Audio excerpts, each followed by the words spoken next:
Bagaimana jadinya jika seorang miliarder yang terbiasa hidup mewah tiba-tiba harus menjalani hidup tanpa uang, kekuasaan, atau identitas aslinya? Film ini membawa kita ke dalam perjalanan penuh kejutan, di mana seorang pria yang memiliki segalanya dipaksa untuk bertahan di dunia yang sama sekali asing baginya. Dari menghadapi penolakan, bekerja di serabutan, hingga bertemu dengan seseorang yang bisa mengubah cara pandangnya tentang cinta dan kehidupan. Setiap langkahnya dipenuhi dengan tantangan dan perjalanan yang berharga. Sebelum lanjut ke videonya, jangan lupa klik tombol like dan subscribe, dan jangan lupa nyalakan notifikasinya agar kalian tidak ketinggalan update terbaru dari channel kami. Film ini dimulai dengan rangkaian adegan yang menampilkan gaya hidup mewah. Dia menaiki helikopter dan mendarat di puncak gunung untuk bermain ski di atas salju tebal. Dia mengendarai mobil koleksi, berolahraga, dan berkencan dengan wanita sambil menerbangkan pesawatnya sendiri. Kita diperkenalkan dengan sosok utama yang bernama Faro, yang masuk ke sebuah gedung dan membicarakan bisnis dengan asistennya, yaitu bernama Lawrence. Dia melakukan panggilan singkat dengan seorang pesaing, kemudian memerintahkan Lawrence untuk memesan 5.000 saham perusahaan yang akan menelan biaya 60 juta dolar. Kemudian ada pertemuan yang menunggu Faro, tetapi dia menginstruksikan agar Lawrence untuk menanganinya. Faro kemudian menghadiri pesta kolam renang. Dia mengobrol dengan seorang wanita pirang dan bergabung dengan sepasang teman dekatnya. Dia menerima panggilan dari ibunya yang memberitahu bahwa ayahnya sedang sakit, dan dia meminta untuk bertemu dengan anaknya. Faro sebenarnya lahir di Italia, tetapi pindah ke Amerika dan dia menjadi pengusaha sukses. Dia menyebutkan bahwa ayahnya khawatir tentang satu hal, yaitu bahwa Faro tidak akan menemukan cinta sejati karena dia dikelilingi oleh uang dan wanita. Setibanya Faro tiba di rumah orang tuanya dan bertemu dengan ibunya. Ibunya memperingatkan bahwa ayahnya tidak punya banyak waktu lagi. Faro kemudian menemui ayahnya. Dia membungkuk di samping tempat tidur ayahnya untuk mendengarkan kata-kata terakhir. Ayahnya memiliki satu permintaan terakhir. Dia ingin Faro pergi jauh selama 1 bulan tanpa uang dan tidak boleh menggunakan nama atau kekuasaannya. Faro pun lantas bertanya mengapa dia harus melakukan hal itu. Tetapi ayahnya hanya ingin anaknya menuruti kata-katanya. Akhirnya Faro pun menyetujuinya. Ayah Faro pun akhirnya meninggal dan Faro berpamitan dengan ibunya. Lalu dia memperingatkan Lawrence karena dia akan absen selama 30 hari. Dan kemudian dia menukar lisensinya dengan lisensi supir. Farrell pun mendarat di New York. Dia hanya membawa satu tas berukuran sedang. Dia mencoba melamar pekerjaan di sebuah restoran pizza, tetapi pemiliknya langsung menolaknya. Malam harinya dia mengunjungi sebuah bar dan mulai mengunyah beberapa buah zaitun yang terletak di sebelah seseorang wanita pirang cantik yang sedang menikmati koktail. Mereka pun mengobrol.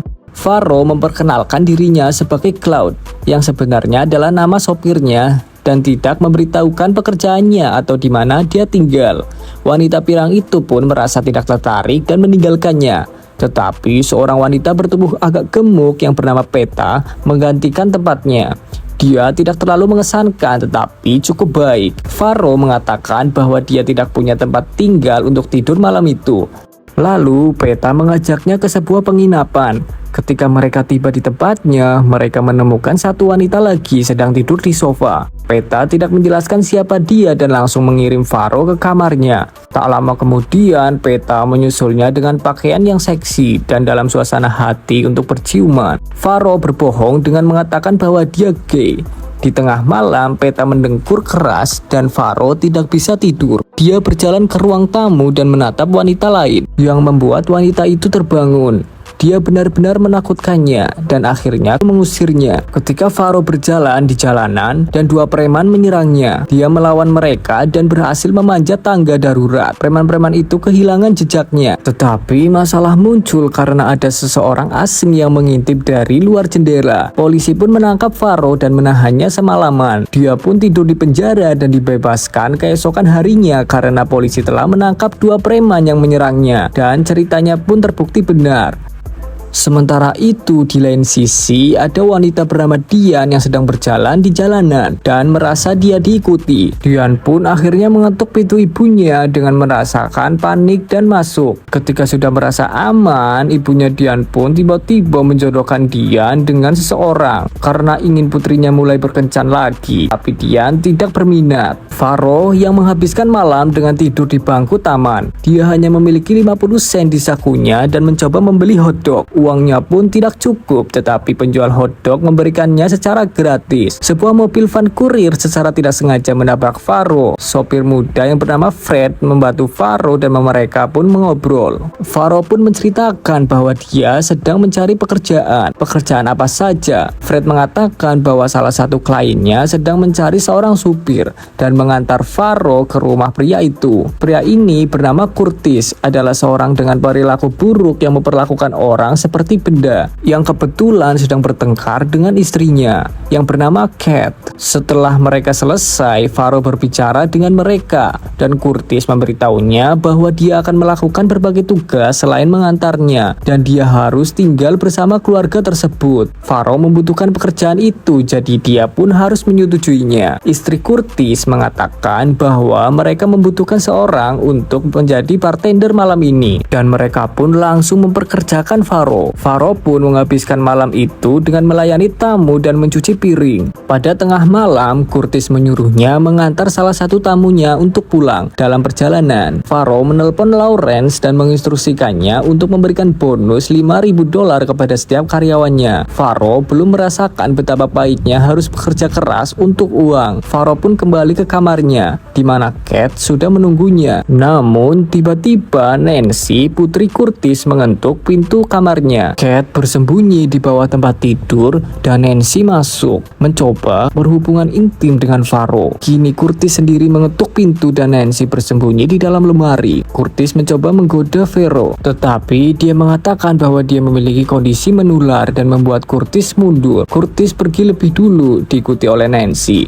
Akhirnya Faro dan Cat sendirian di kamar. Keesokan harinya, Faro mengantar Curtis ke gedung perusahaannya dan melihat Dian lagi. Dian yang bersikap dingin terhadapnya dan Faro terpaksa pergi. 3 hari kemudian, Faro mengirimkan karangan bunga untuk Dian tanpa kartu atau pesan. Tak lama kemudian, Curtis menelpon Dian dan memberitahunya bahwa dia lupa membawa tas kerjanya di gedung tersebut. Dia menyuruh Dian naik taksi untuk membawakan tas itu. Dian pun mengeluh bahwa dia sebenarnya harus pergi ke pemakaman, tetapi Curtis tidak mau mendengarkannya. Dian pun akhirnya membawa tas kerja ke rumah Curtis dan bertemu Faro sekali lagi. Curtis pun menyuruh Faro mengantar Dian kemanapun dia mau pergi. Di dalam mobil, Faro dan Dian saling memperkenalkan diri dengan lebih formal. Faro pun minta maaf atas kejadian semalam itu di rumah Peta dan Faro pun mengungkapkan bahwa dialah yang sebenarnya mengirim bunga itu. Dian ingin pergi ke pemakaman bersamanya dan kemudian membelikannya secangkir kopi. Mereka memang menghadiri pemakaman itu dan sepertinya itu adalah hal terbaik yang bisa mereka lakukan untuk bersenang-senang. Pendeta yang lucu membuat mereka tertawa dan semakin dekat satu sama lain. Setelah pemakaman, mereka minum kopi bersama. Dian dengan jelas menyatakan bahwa ini bukanlah kencan, tetapi entah mengapa dia merasa nyaman di dekatnya dan mulai membuka diri. Dia merasa sulit untuk percaya bagaimana dia bisa berbicara dengannya. Dian mengatakan bahwa suaminya terbunuh dalam perang Irak. Ketika waktu berlalu dan Farel mengantar Dian pulang, mereka sedikit membahas keluarga Curtis. Dian mengatakan bahwa dia sedang mencari agen lain untuk mendapatkan pekerjaan. Mereka tiba di rumah orang tua Dian. Mereka mengalami roman romantis dan mereka pun berciuman. Orang tua Dian mengintip dari jendela dan melihat mereka.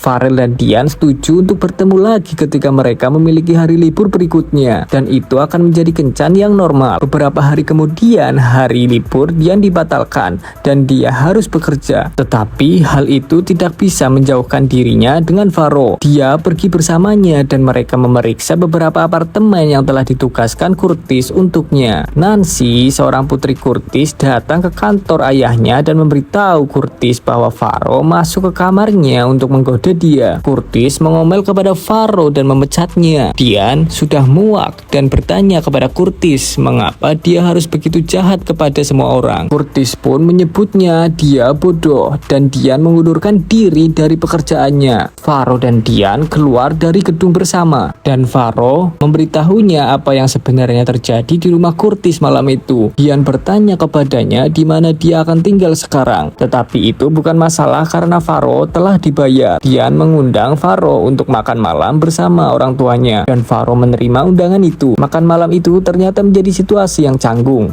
Orang tua Dian bertanya kepada Faro yang mereka temui dengan nama Cloud. Mereka memiliki banyak pertanyaan tentang hidupnya. Mereka merasa kecewa ketika menyadari bahwa masa depan Faro tidak terlalu cerah dan semakin parah ketika dia memberitahu bahwa dia baru saja dipecat hari ini dan juga membuat Dian ikut terpuruk. Dian harus menenangkan mereka dan mereka melanjutkan makan. Ketika Dian dan Faro pergi, orang tua Dian mengatakan bahwa dia memiliki tata krama yang baik, tetapi dia terlihat seperti belum makan selama sebulan. Ketika sedang berjalan sambil memakan es krim, Dian memberitahu Faro bahwa dia ingin kembali tinggal sendiri daripada bersama orang tuanya. Tapi itu cerita untuk lain waktu. Dian berbicara dengan Peta dan memberitahunya bahwa dia sedang berkencan dengan Faro. Sementara Faro sedang mengumpulkan barang-barangnya dari rumah Cruz. Faro dan Dian kembali bersama dan Faro menyarankan agar mereka mencari pekerjaan bersama. Namun Dian punya ide lain dengan meminta Faro untuk menjadi pasangan agar mereka bisa memulai agensi real estate mereka sendiri. Dia mengklaim bahwa dia memiliki beberapa tabungan yang bisa mereka gunakan dan Faro pun mengagumi keberanian Dian yang bersedia mengambil resiko. Faro tidak melupakan trik-trik bisnis lamanya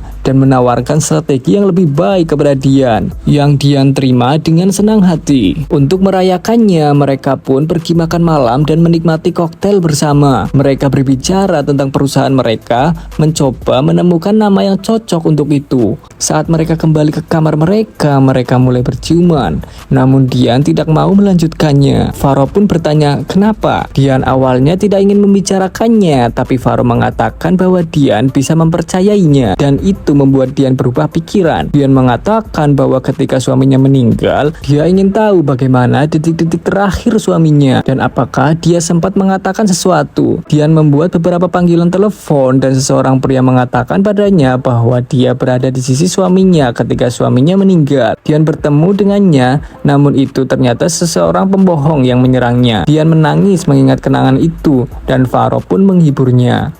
Dian membuka bisnis barunya dan semuanya pun berjalan lancar. Dia juga berbicara dengan Faro yang menyebutkan bahwa dirinya harus segera kembali ke California. Dian sebenarnya tidak suka mendengarnya. Faro kemudian mendapatkan momen sendiri dan berbicara telepon dengan Lawrence. Lawrence memberitahu bahwa perusahaannya sedang dalam bahaya karena saingan Faro telah membuat penawaran yang sangat besar untuk membeli saham mereka. Lawrence pun mengatakan bahwa jika Faro ingin memenangkan permainan ini, dia hanya perlu muncul dalam sidang. Setelah dia berhasil mendapatkan kendali atas perusahaannya, dia terbang kembali ke New York dan kembali ke kantor perusahaan real estate. Cat tiba-tiba masuk dan menciumnya tanpa persetujuan. Hal itu pun menimbulkan kesalahpahaman antara Faro dan Dian. Hubungan mereka pun hancur. Setelah tantangan 30 hari Faro telah berakhir, Faro kembali ke California tanpa sempat berbicara dengan Dian. Namun dia tidak bisa menyerah begitu saja. Dia kembali ke New York dan mengetuk pintu Dian. Mereka mendapat kesempatan untuk berbicara dan saling menjelaskan. Mereka menghabiskan malam yang indah dan Faro memintanya untuk pindah ke California bersamanya. Ketika mereka mendarat, Faro menjelaskan semuanya kepada Dian.